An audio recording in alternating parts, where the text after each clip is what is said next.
చూడండి కోడిగుడ్లు అయితే ఇక కొట్టినాక ఇలా ఉంటుంది. ఇక మనం వాటర్ పోసినాం కదా, వాటర్ అంతా ఇగ్గుకున్నది ఇలా. ఇక చూడండి ఇలా దేని దానికే ఉంటుంది.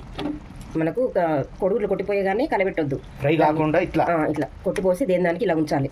గ్రేవీ బాగుంటుంది ఇట్లా, కొంచెం గ్రేవీ ఉంటుంది కానీ బాగుంటుంది, టేస్ట్ అయితే మంచిగా ఉంటుంది. కూర అయితే అయింది, కొత్తిమీర అయితే వేసుకుందాము.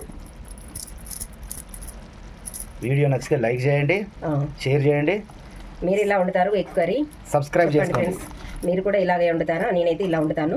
కామెంట్ రూపంలో కామెంట్ పెట్టండి. ఇవాళ నేను కోడిగుడ్ల కూర వండుతున్నా.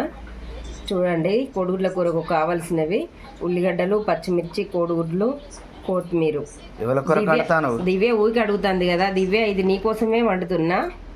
ఇదివరకు అయితే వండినా కానీ నేను వీడియో తీయలేదు. కోడిగుడ్ల పులుసు కూర అయితే వీడియో తీసాను కానీ ఇది తీయలే. ఇదైతే నీకోసమే వండుతున్నా దివ్య. చూడు, జీలకర్ర అయితే వేసుకుంటానా,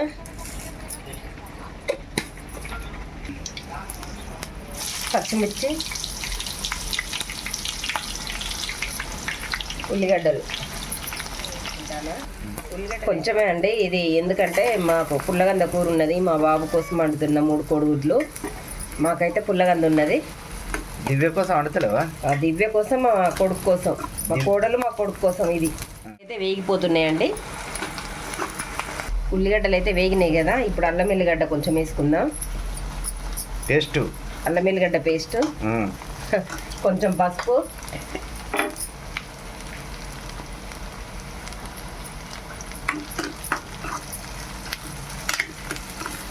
చూడు దివ్య నీకోసమే, నువ్వు చూడడానికి మా కొడుకు తినడానికి. కొంచెం ఉప్పు, తగినంత ఉప్పు, తగినంత కారం అయితే వేసుకుంటున్నా. ఉప్పు కారం అయితే ఉల్లిగడ్డలకు పట్టినాయి. ఇది అయితే మంచిగా గోలిపోయింది, ఇలా ఎర్రగా అయిపోయింది. కొన్ని వాటర్ పోసుకుందాము, చాలు లైట్గా వాటరు అయితే మసులుతుంది. ఇప్పుడు కోడిగుడ్లు కొట్టి పోసుకుందాము. ఇక దేని దానికి ఇలా కొట్టి పోసుకోవాలి, దాన్ని అయితే విడదీయొద్దు. ఇలా కొట్టిపోస్తే దేని దానికే ఉంటుంది. ఇలా కొట్టిపోసేటప్పుడు అయితే పోవాలి. గ్యాస్